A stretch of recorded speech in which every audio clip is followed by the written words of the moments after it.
欢迎收看《环宇全世界》，带您走进全世界。全球各地的观众朋友，大家好，大家平安，我是何荣。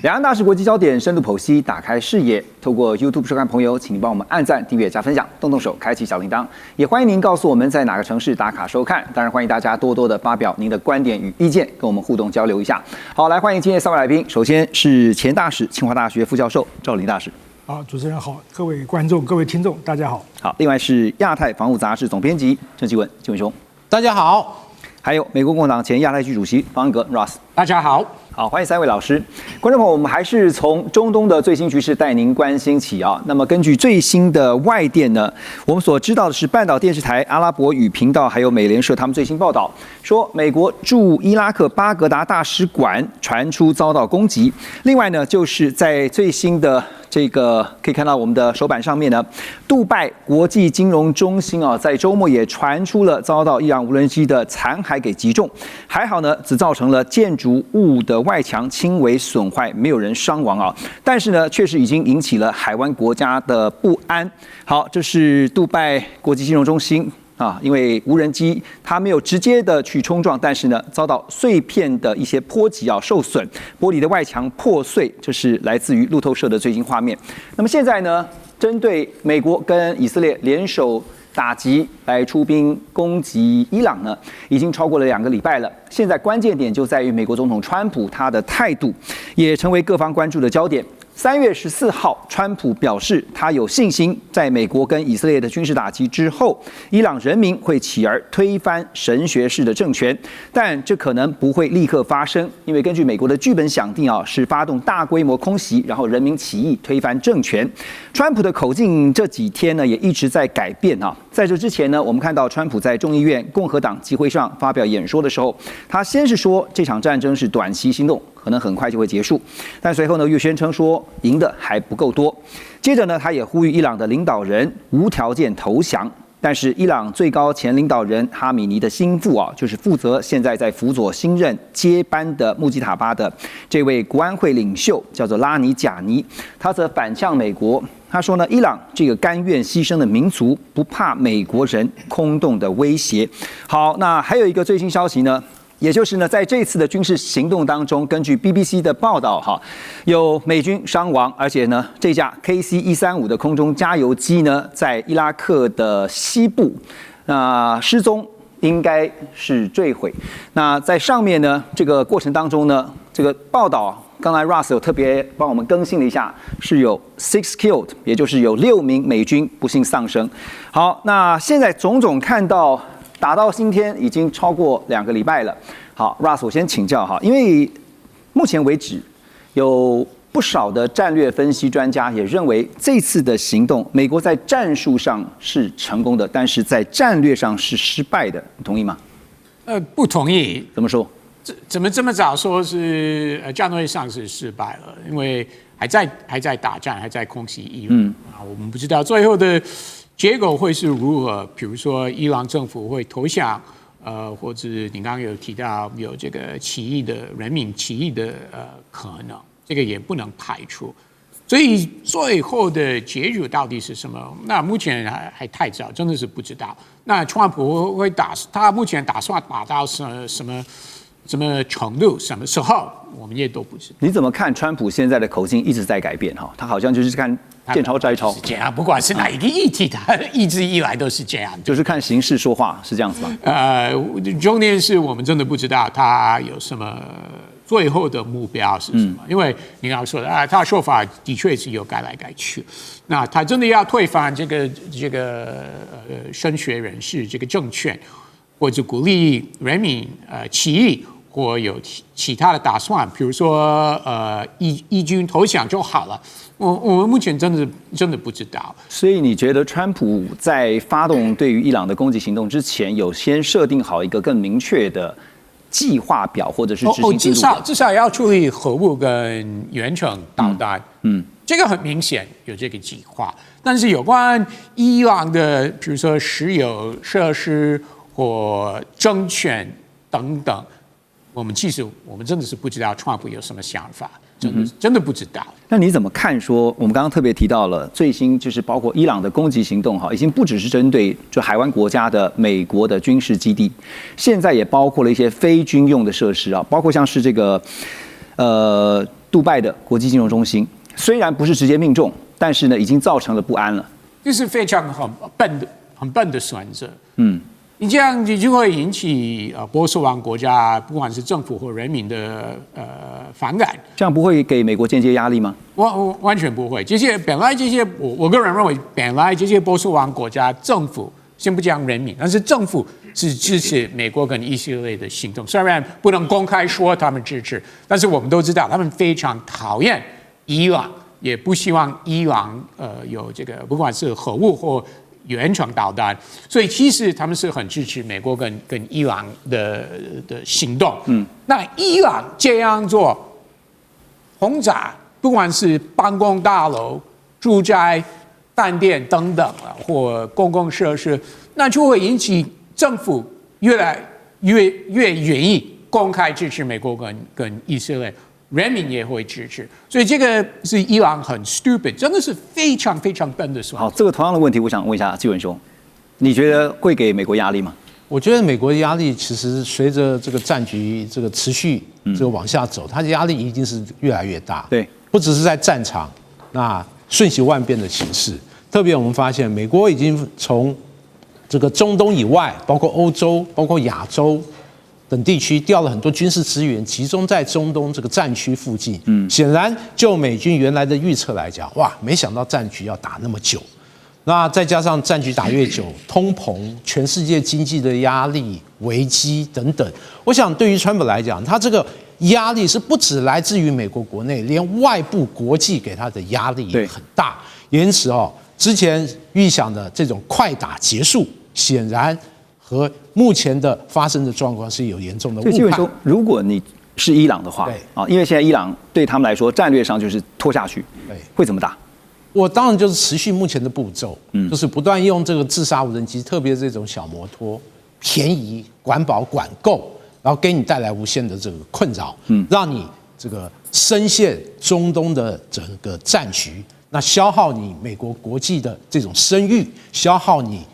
宝贵的这种军事资源，那拖下去的话，就以拖代变。那我想，对于伊朗、以色列和美国三方来讲，谁最不耐拖？我想最不耐拖就以色列，再来就是美国。我想伊朗在这个部分，它是很有打消耗战和持久战的本钱。对，草鞋的就是不怕穿皮鞋的哈。最近这个在谈到伊朗的这个战争的时候呢，其实大家都会用这句话来形容哈，就是伊朗现在想办法的战略就是拖下去啊，用时间来换取空间。所以 Russ， 你觉得，因为刚刚提到说川普的口径他一再的改变哈，你觉得他会用一个什么样的方式去宣布说，至少在这一次对伊朗的军事行动，美国已经取得了胜利？因为他一定是讲美国成功的嘛。那当然他最后还会说美国是成功，而且他会说在他领导之下，对，美国就成功了，他一定会这样说。那这个要看不管是几天、几个礼拜或几个月，那要看伊朗的军事能力还在还是越来越没有了。那目前好像是还有这个能力，还有反击的能力。但是过几个礼拜或几个月还有吗？我觉得这个是不一定了，因为他们用完就能，他们真的是很难补了。那你说美国用很多军事资源，甚至要从亚太地区调到中东去，但是美国还是有这个能力，生产的能力有。钱是有的，但是伊朗打一阵子会继续有能力继续打吗？我觉得拖一阵子，伊朗就你觉得伊朗已经没有能力打了？我个人呢，觉得我们刚刚讨论的重点忽略了一个点，就是美国现在今年11月要期中选举，所以呢，这个川普呢，虽然提到说在国外的那个碰到了反对声音，还有国内的一些一些反对的声音。可是现在川普内心呢，就念之在之的，倒不是这场战争要打到什么时候，或者能不能打赢，会不会能够遂行他的目的。他现在担心说，这个战役对我的这个11月的 midterm election 会不会有影响？会不会有影响？影响到多大？所以呢，我觉得任何的，我必须要这个冒昧提到美国的政客，我想 Ross correct me if I'm wrong， 美国的政客啊。他没有什么那个道德的标准，没有什么那个民主正义的那个一个目标，他完全想说我能不能够获选，已经选上就说我能不能够连任。所以大使停损点必须要设立来。那所以这个时间点，你觉得呢？因为现在川普已经讲了4个礼拜嘛，现在已经打了2个礼拜了，还剩2个礼拜啊。我个人觉得这个美国有句话就是说 ，You win the battle, but you lose the war。就是说中文翻译就是说你赢得一个战役，但你输掉了整个战争。所以我个人觉得，川普现在已经是进退失据了。他当初判断说很快的速战速决，因为他尝到委内瑞拉把那个马杜罗活逮那个甜美的那个经验，他觉得可以套用在这伊朗方面，就完全不是回事儿。所以他觉得把那个，我觉得他的败笔就是把他的那个宗教领袖给炸死，而且把他全家都死，就剩下这个继承人，他的儿子。他上来之后，你想想看他的这些宗教一个神教的一个组织一个政治呢，他能会宽恕美国。所以美国现在想要退的话，川普想要收手，恐怕也很难。对，现在就是看美国接下来的行动会是如何。除了加大空袭的力道以外啊，根据卫报的报道呢，多名以色列国防跟情报官员也表示说呢，如果伊朗新领导阶层能够撑过美军一波波的轰炸，维持对于权力上的掌控的话，那么这场冲突能不能成功，或者是说美方就宣布结束，然后呢，最终可能要取决一个关键因素啊，440公斤的浓缩铀，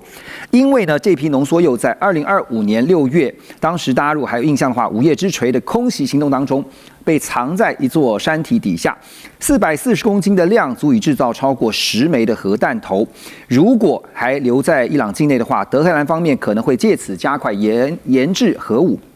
那美国呢也正在派遣就是正在考虑派遣地面部队要进入伊朗来控制这批浓缩铀，但到目前为止呢，一直都还没有采取真正的行动。以色列官员表示，这场战争呢是一场高风险的赌局，如果成功的话，将会彻底改变中东，并且带来更好的局面。好，现在问题来了。一直说要派遣地面部队，但是呢，一直都没有实际的行动。要控制这440公斤的浓缩铀，当然要面对非常大的风险。我们在上礼拜已经讨论到，也特别请教的就是纪文兄，地面部队进到了伊朗，他真的面临了真的是高风险吗？他最主要考量的是什么？我认为地面部队如果在这个伊朗海岸附近进行一个这个夺取桥头堡。这个风险其实还可控，那相对成功率比较高。但如果说对伊朗的核设施，就是午夜之锤攻击3个地方嘛，我们知道就是福尔多，还有这纳坦兹，还有伊斯法罕，这3个包括浓缩铀啊、储存设施相关的加工核有关的这些工厂，其实位于伊朗首都德黑兰以南，这3个地方分别是距离大概100公里。这个200公里，还有350公里左右。是我们从地理上就知道，它是属于伊朗中部，而且周边都是高山。因此，你如果派特种部队进入，你首先面对的问题就是你如何长距离深入，而且你要确保你有良好的后续补给。对，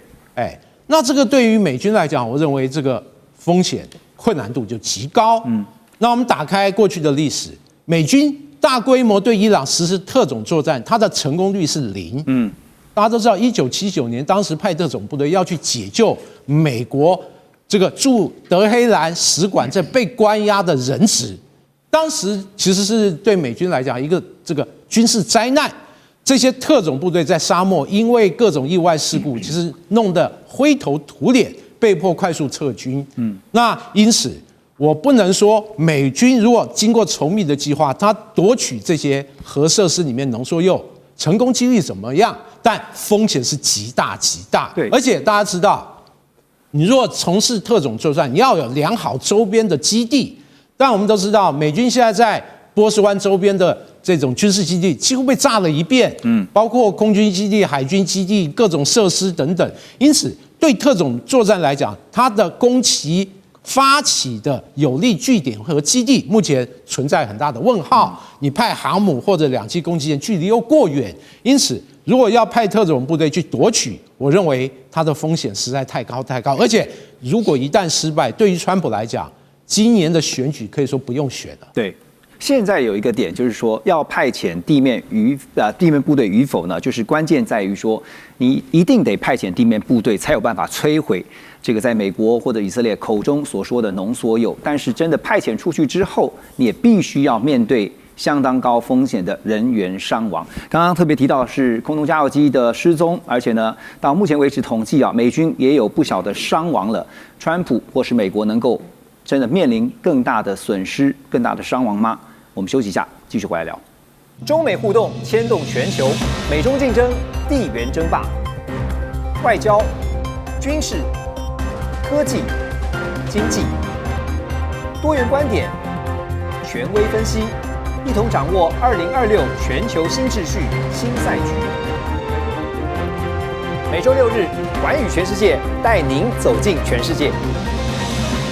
好，回到节目，继续来关心的是中东局势啊。这个美军对于伊朗轮番的狂轰猛炸呢，摧毁了伊朗大量的飞弹阵地之后呢，现在战争的胜负那么外界也在看，是聚焦在波斯湾的封锁战，尤其我们要讲的就是荷姆兹海峡。军事媒体 Neva News 呢，他们就分析他们说全球有20%石油天然气呢都必须要通过荷姆兹海峡，而伊朗的伊斯兰革命卫队。虽然目前为止，他们只在荷姆兹海峡布设了几十枚的水雷，但是已经造成了巨大的心理跟经济的影响。因为呢，航运公司、保险公司都不愿意让船员或货物呢面临可能遭受攻击的风险，而这就会导致保费飙升，阻止商船通过。虽然说美军也宣称在这段期间大量摧毁击沉了伊朗的海军舰艇，包括有16艘的布雷船。但是超过90%的小型布雷船仍然是完好无损的。伊朗还宣称呢，他们仍然还是可以透过卡车、火箭或是潜水艇的方式，来在荷姆兹海峡布设数千枚以上的水雷。好，那现在怎么看这个荷姆兹海峡的封锁跟反封锁战？大使，现在水雷变成一个新的这个可以说是不对称战争的一个。很王者武器了，一张牌一样，而且这牌很好用。为什么？它的性价比特高，太好，等于本少力太多了，太高了。那么这个，因为现在这个荷姆兹这个海峡是全世界最重要的这个石油航道了，它占了全球20%的那个运航量，所以呢，在要是这个船只。荷姆兹被封锁了，然后又加上伊朗准备开始要布雷在这个荷姆兹海峡里面，不管它真布雷还是假布雷，可是它放出这个风声，大家开始人光讲就会有对，就新压力，就这个震慑性很高，而且呢，根据它这个什么影响呢？第一个，保险公司的保费飙涨，对不对？第二个呢，它的航运停摆，然后发生能源危机。我想各位可能不清楚，这个水雷的价钱大概1颗水雷大概几千美元。目前的行情，当然现在科技比过去进步一些了，不像过去的2战时期的很草率的水雷，或者像我们在金门布置的一些水雷一样。但是现在呢，已经在几千美元，很便宜。可是他把一个军舰要是毁的话，那军舰要被修理的费用就要10亿美元以上。举个例子这个在1988年。确实有这个先例1988年，美军的一艘巡防舰呢，在这个伊朗附近的海域的被炸。那么它的这个巡防舰这个被炸的水雷才是1500美元。确实的数字1500美元。可炸的巡防舰，美国的巡防舰被炸之后呢，它被炸裂了，不是把整个炸垮，炸裂之后去修理还可以用，可修理的费用是9600万美元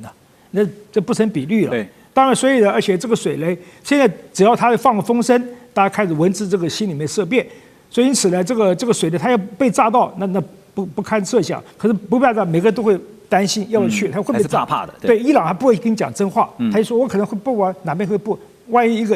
个假的消息，大家就觉得那我宁可保险就不要经过去碰这个眉头。然后呢，所以这个心理的这个威慑呢，难以这个估计。另外就是说，假如美国想说，那我去派这个扫雷船、扫雷机去扫雷，可是现在这个伊朗的布雷它不是按照美国所想象的那种方式，对，大摇大摆的，就是派个布雷船去了，很容易被美国的卫星所查到，然后就把它炸掉。可是现在伊朗还了解，他派一些什么很民间的船只，甚至用伪装的，甚至还有渔船，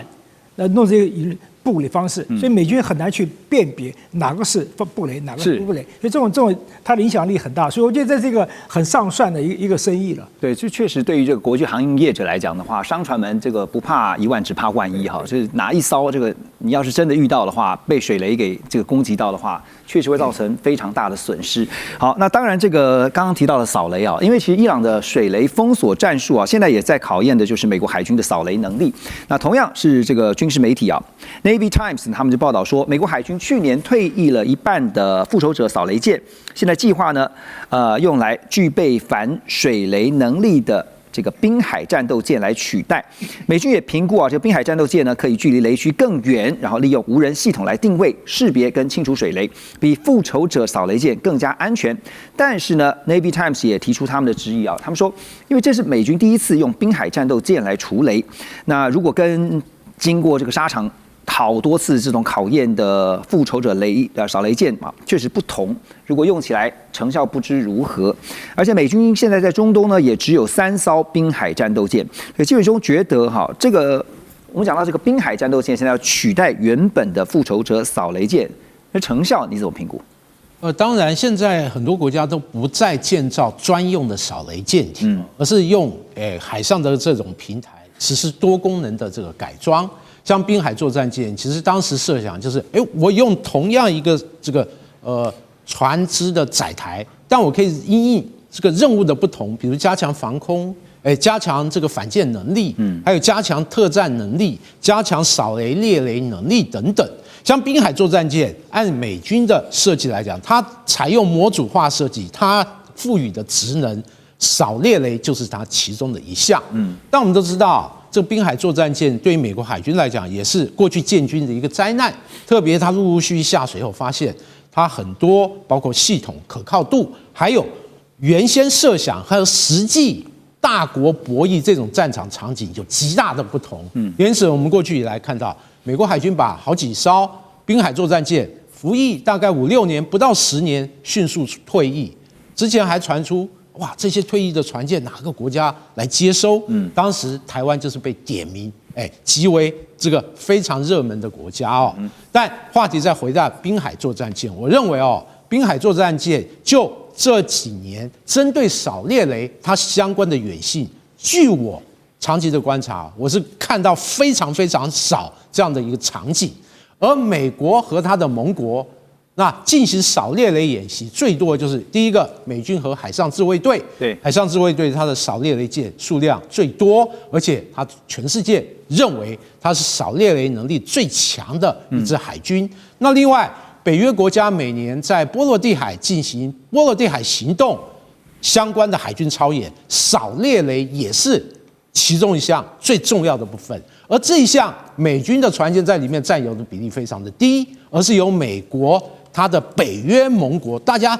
集合所有的扫猎雷舰在波罗的海进行操演。因此我必须说，扫猎雷能力对美军来讲确实非他所长，因为美军它强调的是我控制整个大洋、制空、制海等等。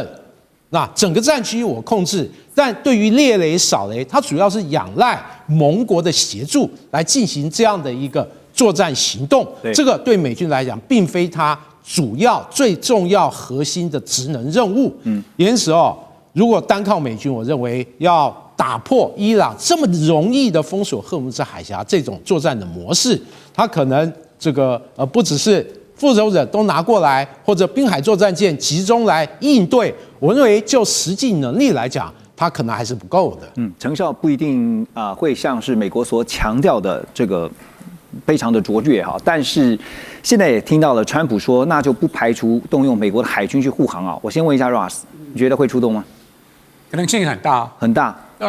因为最新听到是川普的说法是说，可能很快。但是通常来讲很快，你也不知道什么时候嘛。对，但是我觉得目前美国还是有这个能力，相关不管是军舰、人力等等都是有的。但是美国军舰也有风险啦。当然是有风险了，但是我觉得虽然今年或去年很多人说川普什么重大的，尤其是外交场面的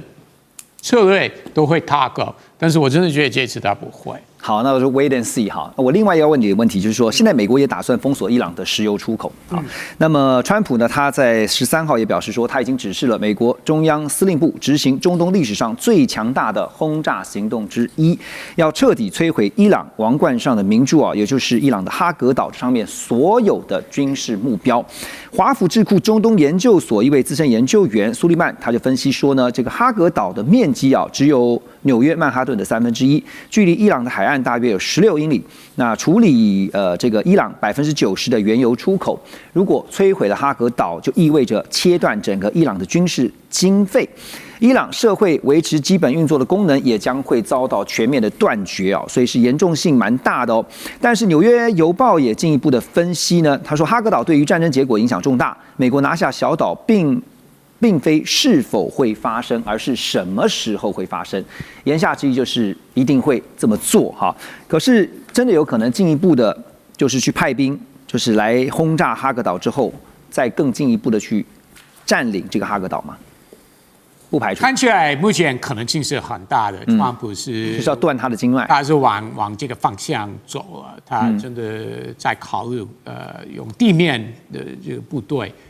占领这个哈格岛，所以先有这个轰炸的动作。那看后面，那在目前那个占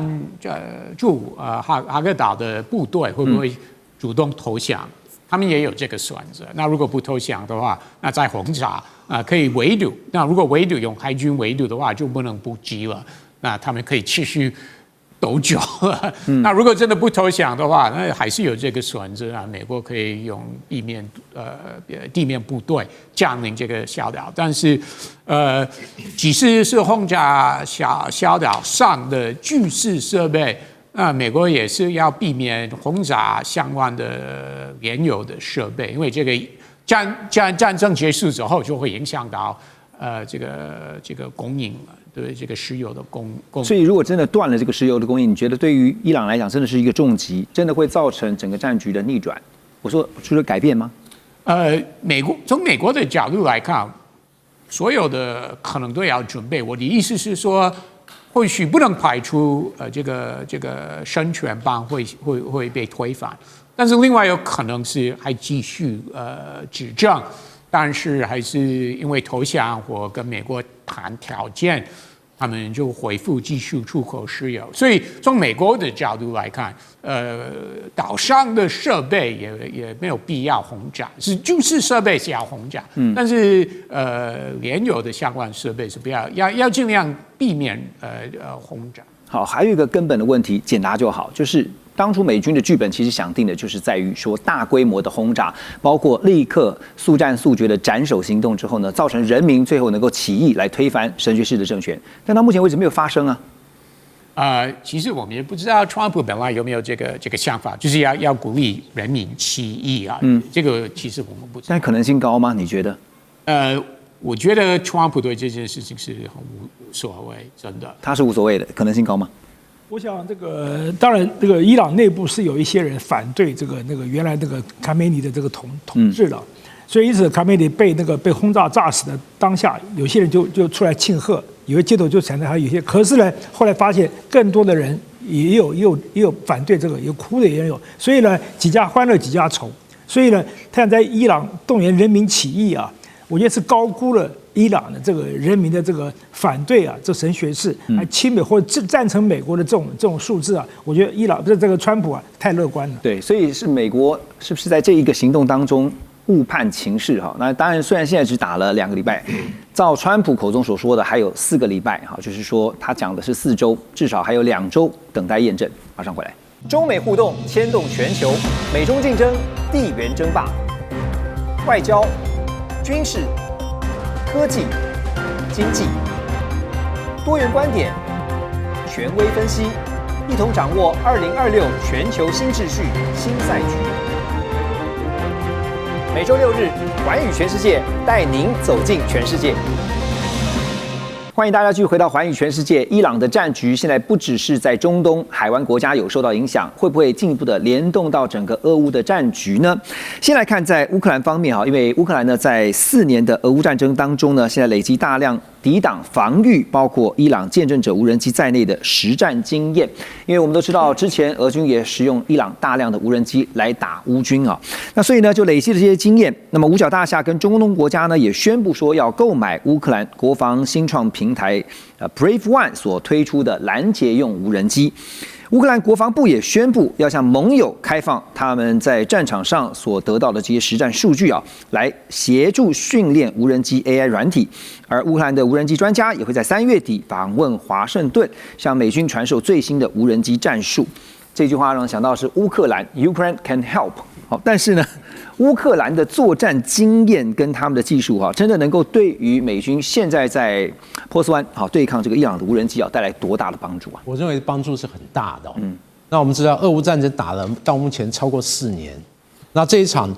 这么惨烈的战争，其实让乌克兰拥有世界最珍贵而且最强的军事资产，就是强大的实战能力。这场实战能力，乌克兰所展现，第一个强调在反飞弹的能力，第二个就是反无人机的相关的能力。那第三个其实还要再补充一点，就是运用无人机综合打击对方的能力。因此，在无人机的攻和防这个部分，我认为乌克兰都极大的拥有发言权。那过去以来，我们可以看到，俄罗斯对于乌克兰进行大规模攻击，不管是在前线乃至于乌克兰纵深的目标，它一个共同的模式就是辅以大量的无人机和弹道飞弹或巡弋飞弹，发动复合式的攻击。而面对这样的场景，我们必须说，乌克兰整个防空和反无人机系统其实发挥蛮好的功效。过去以来，在经常的这种大规模轰击里面，乌军其实都是击落了相当数量的俄军的无人机，还有飞弹。那这个部分其实不只是乌军在实战里面锻炼它相关的战法战术，新的科技的运用，特别是北约和美国供应它，包括反飞弹系统、前线的防空系统和整个相关的像 AI 科技的运用等等。那内外兼修，打造它这样的能力，而这样能力体现在第一个，像 AI 技术的广泛用于它的反无人机的无人机自杀系统。那乌军已经大量制造好几万架这种可以拦截像俄军这种天竺葵，也就是俄制的见证者无人机自杀无人机这种俄国版。那乌军用这种自杀无人机，上面有 AI 识别技术，拥有良好的识别和猎杀的能力，两个差不多的便宜，而且都相当的好用。那另外，乌军还组建了多层次的防空系统和反飞弹系统，包括最外层是最昂贵的，像爱国者3。那另外，欧洲提供的 Iris-T 这个防空系统和 NASAM 防空系统。另外，大家知道，乌军在前苏联时期，那淘汰下来大量的高射炮和野战防空系统，其实也被纳入它反无人机的一环，而且工作状况良好。那另外在最内层，北约和美国过去供应它很多反无人机的电子作战系统，也发挥良好的干扰作用。因此，从这样的一个体系和它相关的战法运用，我必须说，如果说乌克兰它的相关人员，那大量到美军驻波斯湾这些基地协助他组建反无人机的系统，那伊朗它的见证者这种自杀无人机，它的攻击效能势必会获得不少的一个削弱。这个长期下去是对伊朗的反攻和它这种不对称作战的效果会产生很大的制约作用。对，所以乌克兰呢希望提供他们在对俄罗斯战场上面实战的这个经验给美国当然也希望美国能够不要放弃他们，因为呢在欧洲战场上面，现在乌克兰现在很担心的是会不会受到中东的战局连带的影响因为俄罗斯总统普丁呢，这次我们看到俄罗斯呢被外界认为是在中东战争当中的一个算是很大的赢家为什么？因为发战争财这个乌克兰央行总裁他就分析说，油价上涨呢，为普丁创造了额外的财政空间，提供更多的资源。因为这个全球石油供应吃紧的情况之下，俄罗斯光是透过石油销售，每一天就可以获得1.5亿美元的额外收入。当然，这些钱呢，都可以有部分是转为做军费之用。好，那英国的《金融时报》也估算，光是到3月底那俄罗斯政府呢就能够获得大概有33亿到49亿美元的额外收入。好，北约官员也分析说呢，美国每年只能够生产270枚爱国者飞弹，而美军最近以来呢，在中东发射多达1000枚的爱国者飞弹PAC-3型的。那美国未来几个月呢，将会优先满足国内的需求，所以要讲的结论就是乌克兰这边的战场必定会受到影响。Russ 怎么看两个战线？现在原先只有俄乌战场，但是现在中东又开了一个新的战线中东战局会如何去影响到俄乌战局？你觉得？有2种影响，那一个是军事设备，刚提到这个爱国者飞弹，对这个问题，但是我觉得对乌克兰来说，同样或更重要的问题就是政治方面，全球的焦点本来是在乌克兰，现在是转到中东那这个是Zelensky 总统要担心的。那当然也要担心普丁在这个时候可以有这个额外收入了。而且其实这个是算是一种 preview， 一种是预估了。因为俄罗斯的谈判的立场是战争结束之后，制裁都要解除了。那其实以战争结束之后，欧洲不再买俄罗斯能源，但是俄罗斯希望可以在没有制裁情况之下，继续卖给印度跟中国，继续赚钱嘛。那这个基本上也是川普总统接受的一个条件了。所以对乌克兰来说，这个真的是一个 preview 的状况啊。那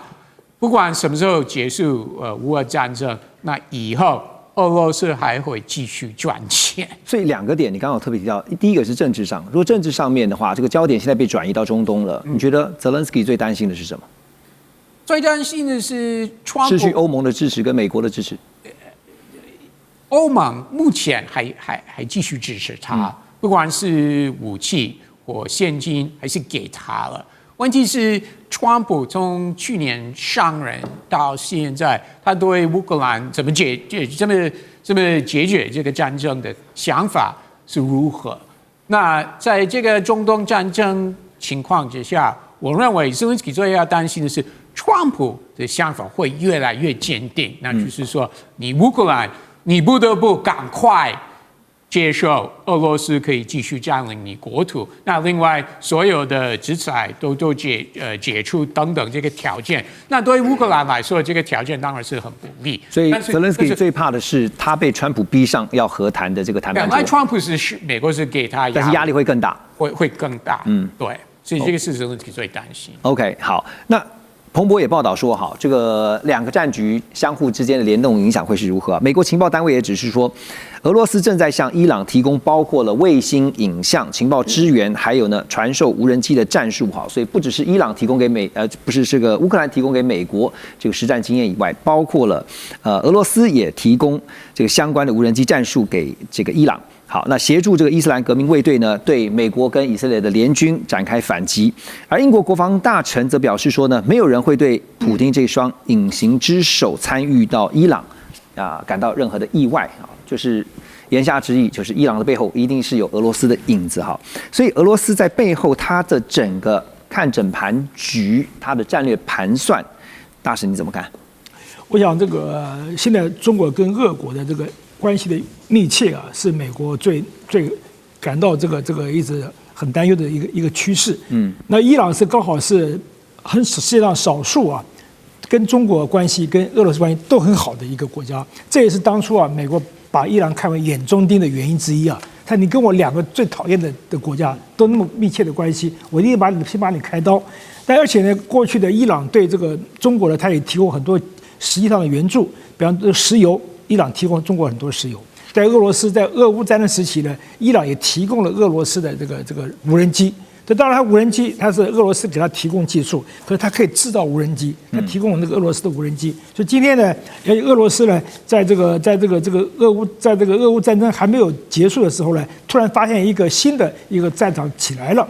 那我要普丁呢，他起先是心中呢，他不便公然表态，就跟习近平啊，现在中国跟俄国啊，大可以对这个伊朗情况做一个姿态。传统上，他俩一直反对伊朗被美国欺负，可是呢，顾全到地缘政治的种种复杂的利害关系啊，暂时不表态。可是所以普丁不动，我想美国中国也是很冷静嘛，不表态。普丁呢本来是暗爽，现在慢慢到明爽了，好吧？他觉得利益太大，所以呢，我想这个我们中国有句成语说这个喜新厌旧。就回到刚刚问题，现在新的战场起来了，大家觉得新战场值得我们的关注，值得我们花心思去了解怎么去解决。旧战场暂时搁在一边，所以这对乌克兰是很不利的。那普丁想说，我该在什么时间点切入？所以现在他在 under the table， 在私底下已经对这个伊朗啊提供一些这个援助。所以我们目前可能台面上看到了，还并不值得美国紧张，但是看不到的。美国才要担忧，对，他不可能俄罗斯不可能就站在美国这一边，他已经站在伊朗这一边，所以伊朗这方面，我觉得俄罗斯啊，他各种现在各国的世界的舆论的注意力啊，已经转移到这个伊朗了，所以呢，普丁利用趁这个时间呢，趁火打劫啊，是极有可能的。这个模式听起来蛮熟悉的啊，就是说，当俄乌战争发生的时候，我们曾经有一些分析跟讨论，就是说呢，美国用这个乌克兰来牵制俄罗斯，让俄罗斯的国力削弱哈。他现在俄罗斯站在俄罗斯的立场跟角度来思考的话，他希望这个伊朗的这个战事能够越拖越久是最好的。因为呢，他可以透过伊朗这个战事来拖住美国，是这样的吗？对，所以这也是我个人觉得，这是另外一个，就是当初川普这个团队啊，他在思考这个对伊朗的攻击之前呢，有没有想到这一层？你觉得他有想到吗？我想没有。所以我们刚才聊到说，他的国安团队啊，的确是一个非常非常不成熟的，而且很肤浅的，而且这种膝盖式的反应啊。伊朗不行，我打，而且呢，他做法上也很没有江湖道义啊。对，在跟伊朗还在核武器还谈判的中间，就突然派人过去就轰打了，把那个领袖给炸死了。所以这方面呢，did the wrong thing in the wrong time， 所以因此，当然回到现在点，这个，我想俄罗斯呢，的确是有个机会啊，在这个伊朗中占取一些便宜。我想美国现在应该有点后悔了。是对照最近这个川普对外的说法是说，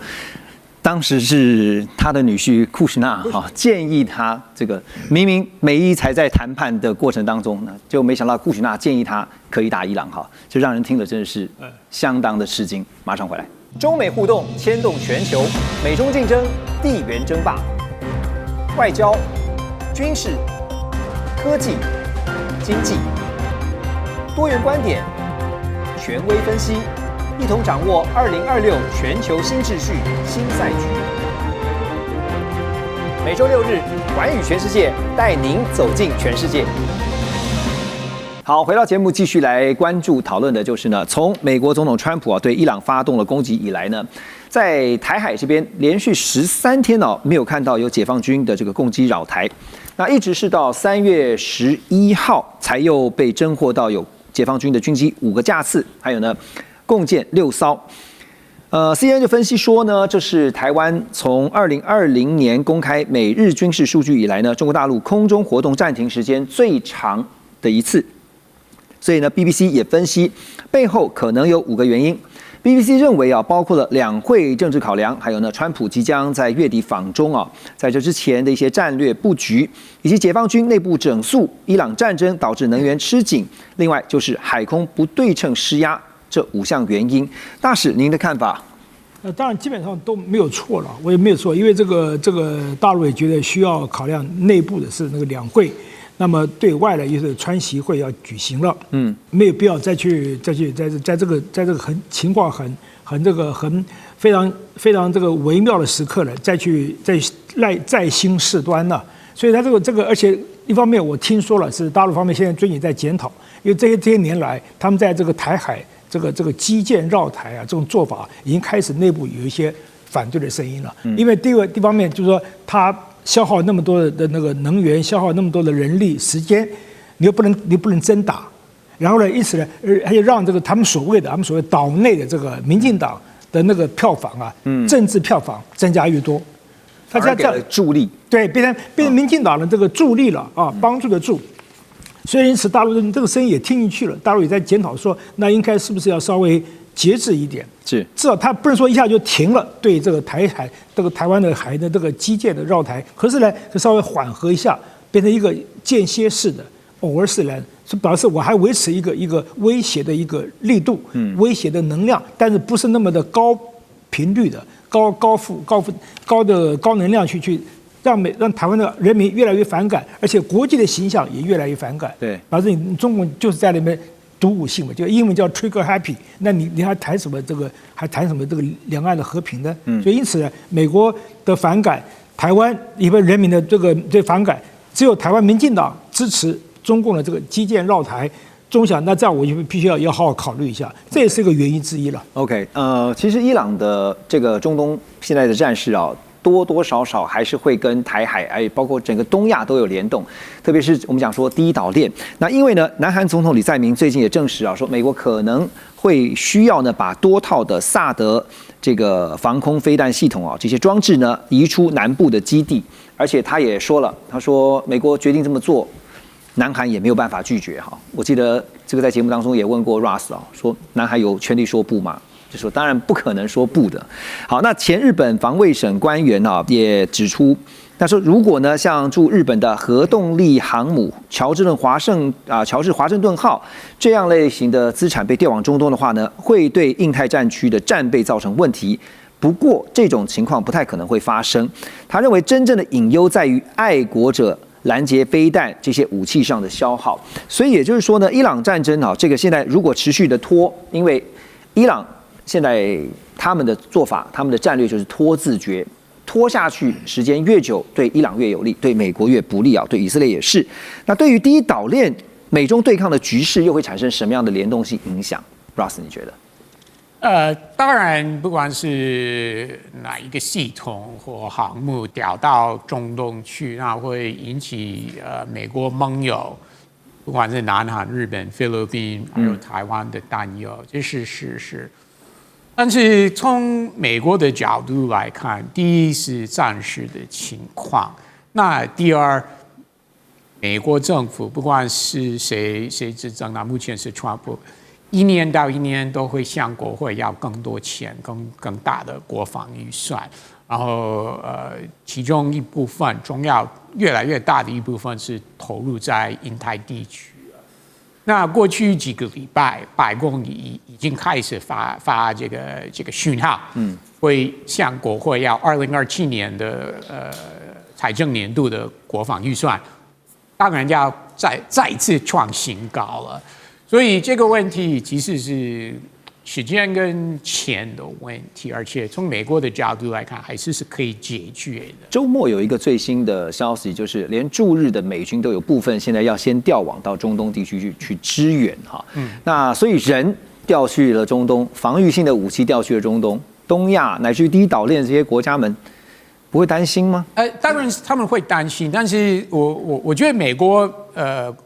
不管是国务院或国防部，都会向这些国家说这是暂时的情况。暂时多久？但是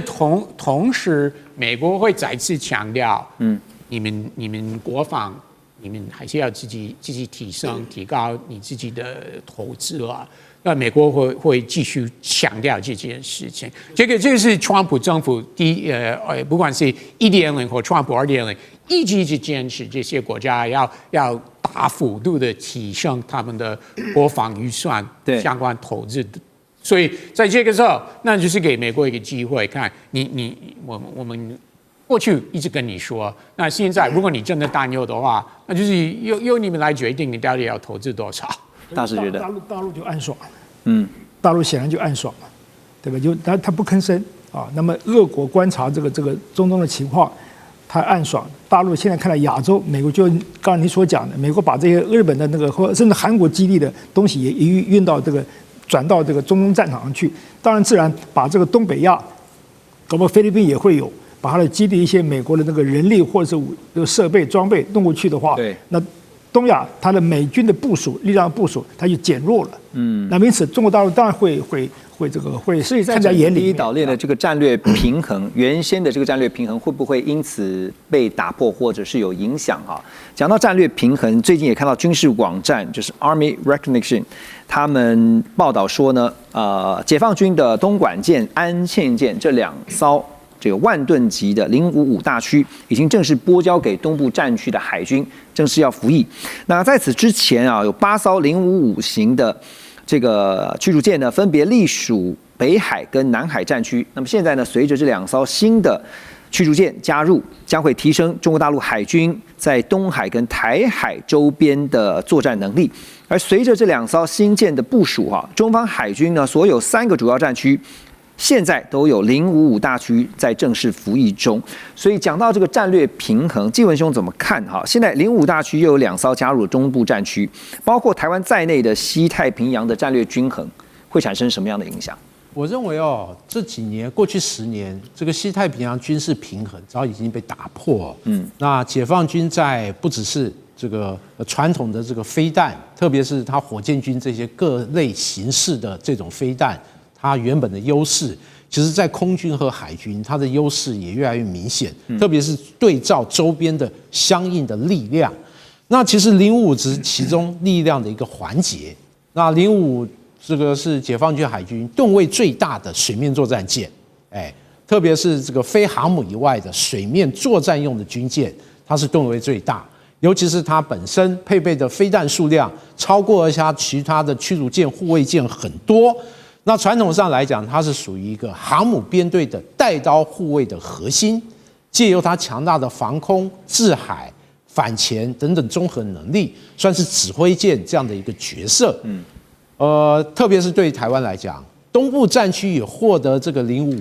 那会让它在整个西太平洋海上用兵更有弹性。尤其是我们知道，东部战区是针对台湾进行联合军演一个重要的一个战区。过去联合利剑或者正义使命等等一系列演习，都是由这个战区来主持。是，而在这样的一个变动里面，我们更常发现南部战区的航空母舰、北部战区的其他兵力也会汇集在周边进行演习。也因此，这个东部战区海军实力增加，自然台湾是最感受到压力。